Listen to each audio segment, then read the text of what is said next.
Hey everybody, this is Rob and Jordan of Archangel Inc. and we What's up, are guys?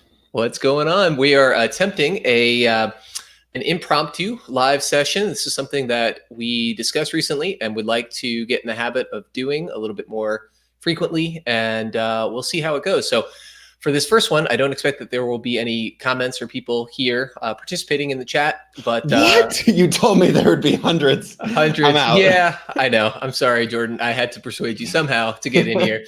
Um, but but yeah, we'll just kind of share some thoughts and ideas. And I think in the course of this, it may evolve. But one of the topics that we're thinking about is just kind of what's going on in the publishing world, any interesting insights or things that we've learned about and want to share. Just give you guys a chance to ask us questions and to interact with us a little bit, share kind of what we do. Obviously, this is my page. This is Archangel Inc.'s page, and this is what we do professionally. This is what we enjoy doing. We like helping authors, and so all of that said, I want to give Jordan you the space, the floor to share a little bit, and then I have a question or two, and you can riff on that and ask me anything as well after that. Sound good?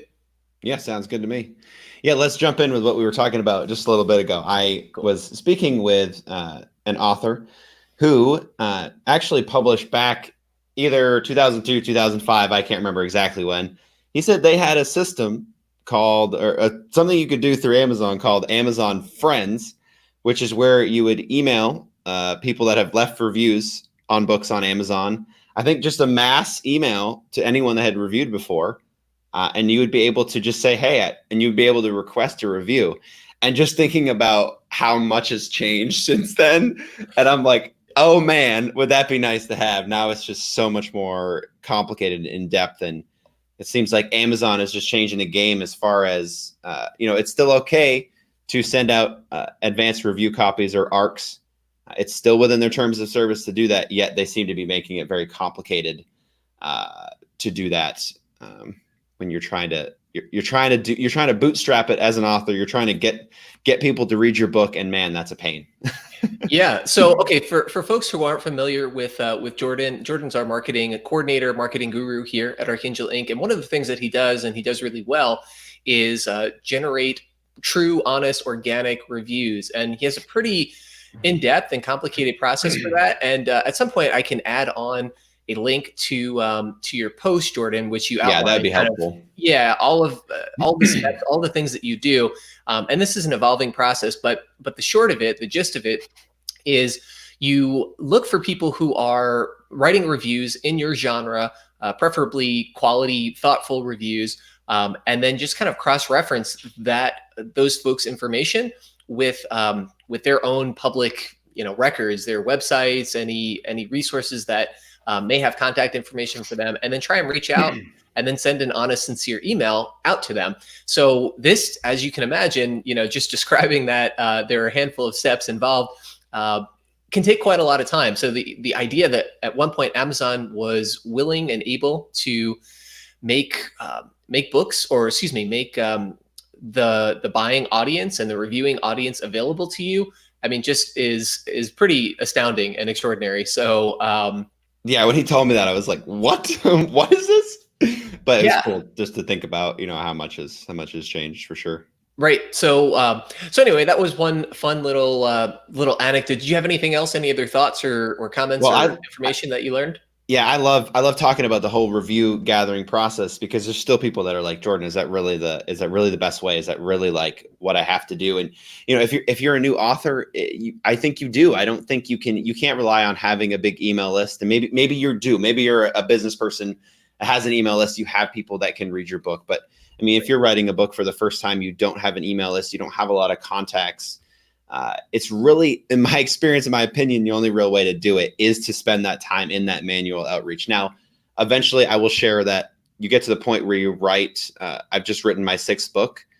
I had a list of people I was able to send my book to, and it's been easier so far. It's still tough to get reviews because you still have to like follow up with people. That's the biggest thing.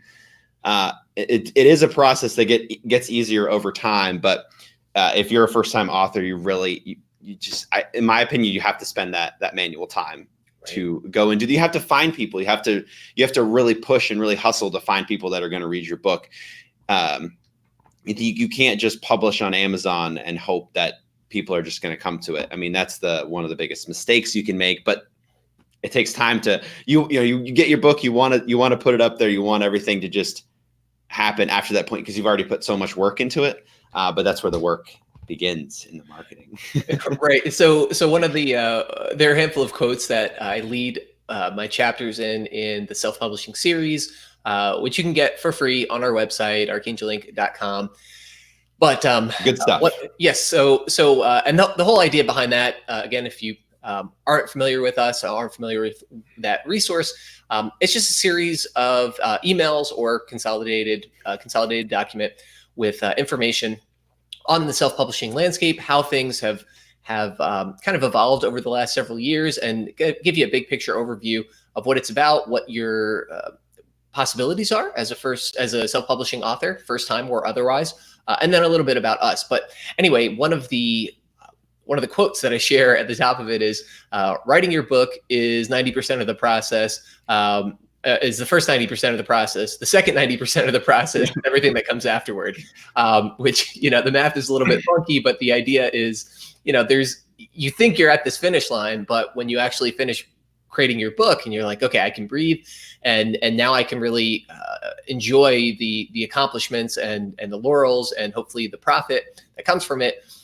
there's still work to be done. And like you mentioned, Jordan, you can kind of capitalize on it. You're 6 books in, and as you continue to write and build that followership, build that audience, you'll find people who are really kind of in your writing tribe and want to, are really excited at the next Jordan Ring book that comes out, and they say, yep, let me get it as soon as it's available, and they're going to read it, and they want to share some useful, constructive feedback that is, hopefully positive, but honest as well, and going to add to that credibility, that social proof. Like, I don't have the particulars of it, but I remember vaguely when Tim Ferriss came out with, I think it was Tools of Titans, or one of his books in the last several years. I mean, he had dozens, hundreds of reviews really, really soon, because he's a big author, and everybody was really excited to get an advanced copy of it and write about it, and say, really kind of almost get on the hype train and say, yep, I was one of the first people to read Tim Ferriss's books, and I can prove it because I have this, this review for it.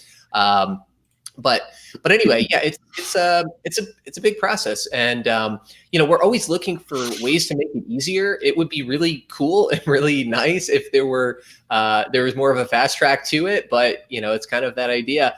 Anything in life that's worth doing, is not necessarily going to be easy. What's easy is what everybody's already doing, and if you want to have that competitive advantage, if you want to get a leg up, if you want to take that next step that most people aren't able to get to on their own, then you're going to, have to do something different. It's the old adage about the definition of insanity is doing the same thing and expecting different results. Well, if you're doing the same thing as everybody else, but you're expecting different results, maybe you need to, shift your expectation and shift your focus and think, all right, well, I have to do something a little bit different to get something more, something that I'm looking for that not everybody else has. Yep. Cool. Yeah. So I was just looking while you were talking. I was looking at a new book just released by Pat Flynn. Probably a lot of people that will either watching this now or will eventually watch this know of Pat Flynn. He's very famous in the entrepreneur business field. You probably have heard of him. And if you haven't, definitely check out his stuff. As far as like learning about passive income, he was probably the one that I first learned all of this stuff from, or even heard of Kindle. Hey, you can publish a book on Kindle. Well, what's Kindle? I don't even know what that is. But so anyway, I digress there. I was looking at his book that he just released about a month ago. He has 96 reviews already. He has people that are just, and they're all super positive. So having an audience behind you is huge there. But if Pat Flynn was a nobody and just wrote that book, it's very difficult to get that many reviews up, especially within a month. So that doesn't happen to most books. Let me ask you a question, Jordan. What's a good and reasonable number of reviews to expect if you are a first-time author, and let's say you are willing to pound the pavement?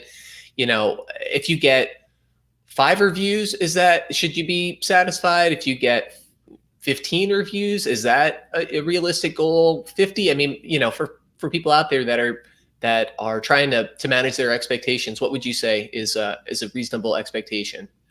Reasonable for me is I like to set it as a series of goals. Get the first review up there, because that's gonna do whatever you can to get somebody to leave the book a first review, because that makes it easier for other people to leave the review.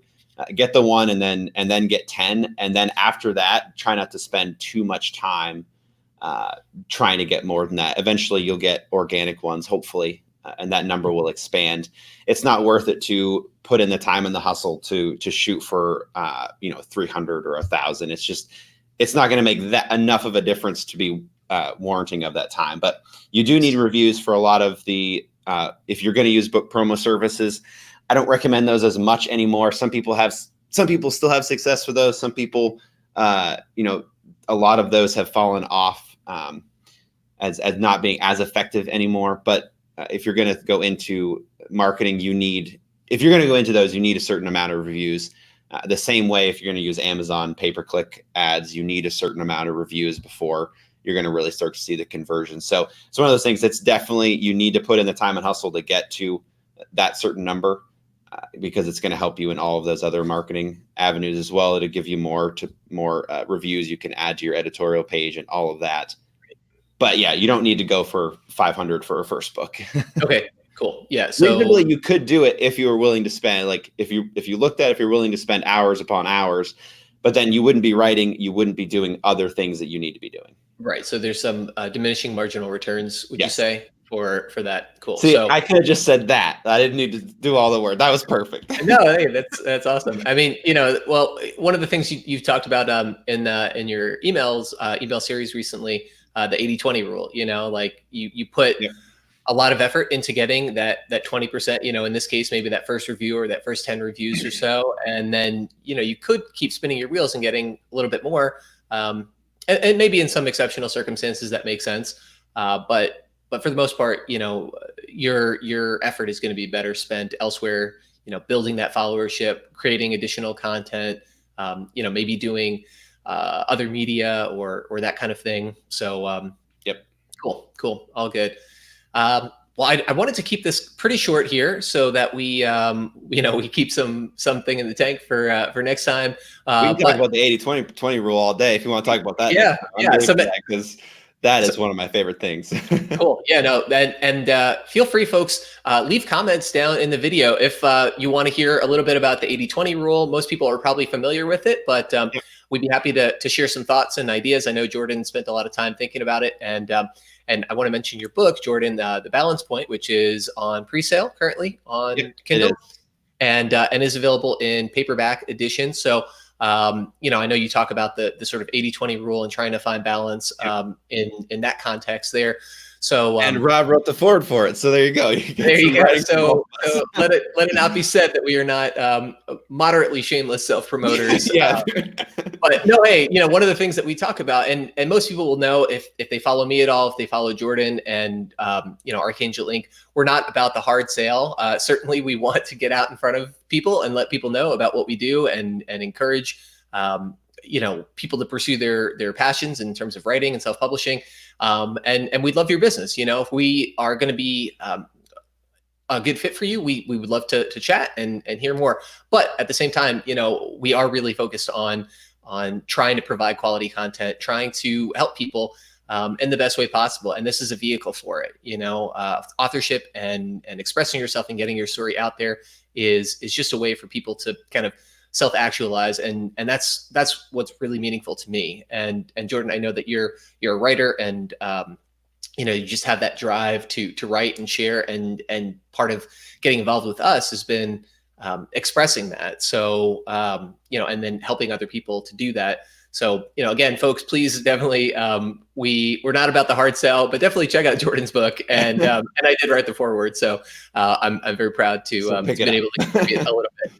Okay, that said, feel free to leave any thoughts, comments below, and let us know if there's a topic or something that you'd like us to talk about in the future. Happy to try and incorporate that. Anything else that you want to share, Jordan, before we sign off here? Nope. I'm looking forward to future conversations with you on this type of stuff. And Cool. Yeah. Awesome. and Me too. staying in it. I like Yeah, that. yeah, exactly. So shout out as well to Dale Roberts for encouraging me to get in this, and I'm going to do my best to make this regular habit. And Jordan and I can both be kind of accountability partners for each other on that Yep. front. So I okay, love folks. Dale. Good stuff. And Rob, one more thing. Yes. We'll add a plug for Dale. Not shameless or not, Dale's stuff is great. If you're interested in following up to date self-publishing information, you can follow his Facebook page.